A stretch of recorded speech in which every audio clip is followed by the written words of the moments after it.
పెద్ద వ్యవసాయ సంక్షోభం వచ్చేటట్టుంది రాష్ట్రం లోపల. దానికి ఎవరు జవాబుదారీ? బ్యాంకర్లతో ఎందుకు మాట్లాడతలేరు?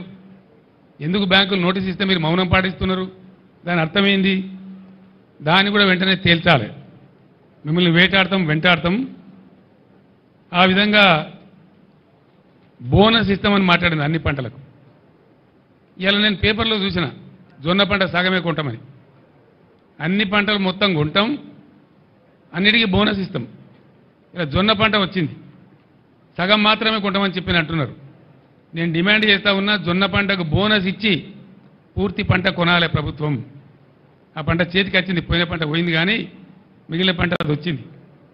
అట్లనే వర్షాకాలం వడ్లు వస్తే దానికి బోనస్ ఇయ్యలే. క్వింటాల్కి 500 కట్టిస్తామని మాట్లాడింది, ఇయ్యలే, రూపాయి ఇయ్యలే. ఇప్పుడు కొనుగోలు కేంద్రాలు పెట్టినామని చెప్పిండ్రు, ఇస్తారా ఇవ్వరా? దాని మీద ఉరుకులేదు పలుకులేదు. ఇవ్వకపోతే మాత్రం మిమ్మల్ని వెంటాడతాం. మీరే చెప్తున్నారు కదా ఇది రెఫరెండం అనుకుని మాకు ఓట్లేయిందని. మీకు చూపిస్తారు ప్రజలు, ఇప్పుడిగా మీ సంగతి చూపిస్తారు. బోనస్ ఇవ్వకపోతే మిమ్మల్ని ఎట్లా బోగస్ అని చెప్పి మీకు ఎట్లా బుద్ధి పెట్టాను, కరువు కాల్చి వాత పెట్టానో పెడతారు మీకు. ఇప్పుడు దానికి ఎలక్షన్ కోడ్ అడ్డం రాదు, అది కూడా నేను చెప్తా ఉన్నా. ఎలక్షన్ కమిషన్ మీరు రాయాలి, ఎలక్షన్ కమిషన్ మీరు చిత్తశుద్ధి ఉంటే రాయాలి.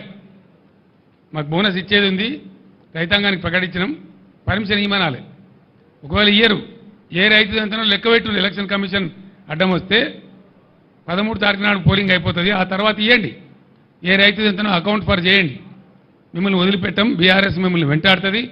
రైతులు ఉద్యమానికి సిద్ధంగా ఉన్నారు. ఎన్ని వాగ్దానాలు కొట్టిరండి? ఒక్కరిని ఒక తెలరా మీరు చేసింది? 3-4 నెలల ఇంత ఆగమా?